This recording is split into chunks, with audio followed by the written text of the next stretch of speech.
Jim Donovan. All right, everyone, let's get into it. The Donovan Live Postgame Show presented by Master Pizza on this Thursday evening alongside Jim Donovan. I'm Dave DeNatale. Remember, download the Master Pizza app. Start earning pizza points today. It's all at Master Pizza. Taste above all. Well, tonight on Channel 3, we've got the Hall of Fame game, the Broncos and the Falcons at Tom Benson Hall of Fame Stadium in Canton.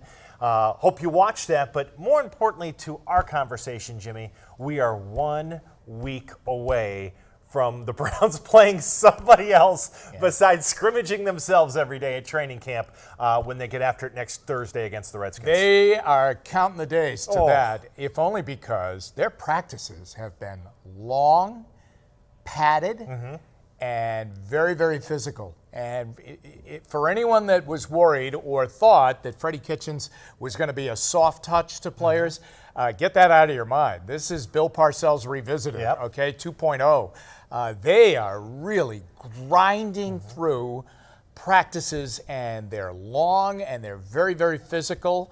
And it's amazing to watch it because he desired to have a physical football team, and this is old-fashioned, but this is the only way that you get a physical football team is by being physical. And it lends itself to what you've talked about since before camp started, that, you know, for all the talk in the offseason about going out and bringing in Odell Beckham and how high-flying and explosive the Browns' offense is going to be, fundamentally, just talk about the offense here, fundamentally, it's going to be their ability to run the football and close out games and win in the trenches. And to do that, you've got to be in condition, you've got to be in shape, you've got to be able to withstand pounding in 16 games plus postseason. That's what it sounds like they're trying to do. Yeah, they are, and I think that you'll be surprised at the offense and the balance in it, and the tilt might be a lot of run. It really might. And Nick Chubb is going to be a huge part of the Browns' offense. And yes, they're going to pass to score, but they're going to run to win. That's right. Pass to score. They're going to run to win. And the boys out at GDV Art and Design can get the T-shirts ready because I think that's the formula. I really do. They would like to be able to stop the run, and that's a whole other issue. But they are going to run to win. That's how they're going to do it. I like it. I like it. Todd Monken spoke to the media today, the offensive coordinator, and there had been some talk, and I think it came from Mike Silver, the NFL Network, and it might have been from some other people too, that the transition for Monken with Freddie Kitchens wasn't going, or was kind of off to a rough start. And you know, it seemed like today, you know, Todd's like, hey, I don't know where that came from. I do what the head coach tells me to do, and I understand what my place is in this situation. Reading anything into any of that stuff coming from national media? No, because I think what everyone needs to realize, the offense that they ran last year was really the Todd Haley offense. Yes, it was. And it remained the Todd Haley's offense, even when Todd Haley was fired by the Browns with the big coaching shakeup. I mean, Freddie still ran the Todd Haley offense. This is the Freddie Kitchens offense that probably has a lot of the Todd Haley influence in it because he admired that offense a great deal. But before they all put it together, you know, Todd Monken had a say of what he thought that they could do in the passing game and what they could do with RPOs, you know, what they could do with, you know, kind of that air raid offense. But they don't want to go into it 100% like Kansas City. They want to go into it and kind of mold it together with Kitchens and Monken and then put it together. So if there was any kind of rough edges to it, it was just the natural rough edges that you would get with a new system going in place and, you know, a new voice kind of teaching that. Likewise, over on the defensive side, there's a new defensive system from the one that Greg Williams ran last year. It's very, very different, but you hear nothing about that because, you know, people talk about offensive systems. But no, I don't see any rough patches at all. If people haven't had a chance to go to WKYC.com yet, they can check out your Jimmy's take from today and your thoughts from today's day on training camp. And you came away pretty impressed with the Browns' second-round draft pick, Greedy Williams, the cornerback who continues to shine. He's the starting cornerback right now. He has displaced Terrence Mitchell, who is a heck of a player and gave them a heck of a year last year. Now, listen, when Washington comes out next week on their first possession offensively of the game, they'll probably have 3 wide receiver sets. I mean, everybody does now. So you're not just going to go with 2 cornerbacks and Mitchell will be on the field, but Greedy Williams will be on the field. Yes. And he has been exceptional so far. Now, the thing you're going to have to watch with him was the concern that people had, which probably made him a Cleveland Brown, dropping him down to the second round. Is he going to stick his nose in there and tackle? Right. Is he going to tackle? And people are going to test him on that because some thought that he passed up tackles last year at LSU. So we'll have to see. So far they say, no, he's been right as rain on that, and he's been right up and very aggressive on it with good technique. But as far as his coverability, it is exceptional. As a matter of fact, today there was a period where Odell Beckham Jr. was being covered by Greedy Williams and couldn't get open. Really? Yeah, could not get open, which is a mouthful, okay, because Odell Beckham Jr., he is open all the time.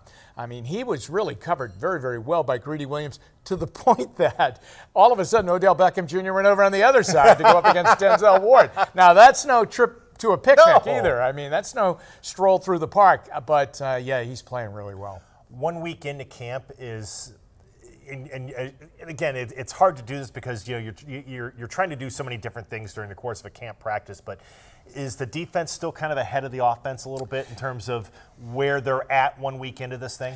Well, I tell you, the pass rush is really good. Here's the other thing that's unique to Freddie Kitchens and the way he's doing things. The first-team offense goes against the first-team defense all the time. That's different than what we've seen around here. Typically, they would put the number 2s out there, the number 3s out there, and you get a bad read, really, on the offense going up against a lesser defensive unit, and that isn't the case at all. So they have had their hands full with Myles Garrett, but now everybody's going to have their hands full. Tennessee's going to have their hands full on the opening Sunday against Myles Garrett, especially without their left tackle, Taylor Lewan, who's going to be suspended for that game. But I would say I thought the offense looked good today. I thought they looked good even, I know there was a sloppy session yesterday, but I thought today they were very good. I thought Mayfield was really good. I thought he was really good today. Guys like Callaway started to show up a little bit more today. The only thing that's troubling to me is that Kareem Hunt has not practiced really at all. He hasn't practiced at all. He had a pre-camp injury. And Duke Johnson's not doing anything. Right. Okay, he's been out with a muscle pull. And they really want to get Hunt on the field because, remember, there's a time limit on that. Once the regular season comes, he can't be around, or he can't be at least with them on the practice field for 8 weeks. So they want to get some football with him on the field, and he's struggling to get out there. I would think, and they would like to get him into these preseason games. I would think it would be a push to get him in next Thursday, unless he gets on the field tomorrow. And I don't think that they'll do that because they have the scrimmage on Saturday. Having said that, that's the only disappointing thing, and Chubb is taking a lot of reps. Yeah. But that's the plan. They'll practice tomorrow, and then they're over at the stadium Saturday for the scrimmage, and then they get Sunday off, and then it's almost like a normal work week. Short work week. You have 3 days to get ready for the preseason opener. Yeah. Incidentally, on Saturday, because of the problems they've had with their kicking game, at least in Berea, they're going to kick a lot. Yeah. On Saturday afternoon. They're going to take the 2 kickers and put them into situations, that being Greg Joseph and then the 5th-round draft choice, Austin Seibert, who's been really struggling. And both have struggled at points, but Seibert more than Joseph. So they're going to put them into situations on Saturday. So I know a lot of people are going down there Saturday. You may see more kicking than you thought. There's a reason for that. At Progressive Field, bottom of the second inning, the Indians are trailing the Astros 1-0. Danny Salazar is getting his first action on the mound in 2 years. So far in 2 innings, he's run on 2 hits. He's walked 2 batters. He has not struck anybody out. Zach Meisel of The Athletic reported that his top velocity in the first inning topped out at about 88 miles an hour, which is a little bit concerning. We'll see. Again, he's on a pitch count tonight, but I mean, this is important because this gets to what I know are. I would ask if you're still disappointed about this trade. I think I know the answer. Yeah, you still are. But this is one of the things that they're counting on. That by making the trade, the hope is that Salazar and then at some point Kluber are going to get healthy and help fill out the rotation and fill the void of Bauer. So we'll wait and see how Salazar does. But this is kind of what we talked about. This trade is going to be evaluated by how well the staff does down the stretch. Yeah, both of those guys are in the lineup tonight. Puig is in Yes. there. Reyes is in there. Reyes is DHing tonight. He may DH a lot, I think. His defense, he even admitted today that his defense needs constant work, catching the ball. He is huge. Yeah. 6'7". 275. Wow, that's like Frank Howard. Remember? Do you remember? Are you too young to remember Frank Howard? I didn't. I'm too young to remember him live, but I've seen him, and I remember. To me, it's like Cecil Fielder, but Cecil wasn't 6'7". He wasn't that tall. I think Frank Howard was taller. Yeah, he was very tall. Yeah. I saw him play at Fenway Park, and it was amazing seeing him play. He was a Washington Senator then. Right. Yeah.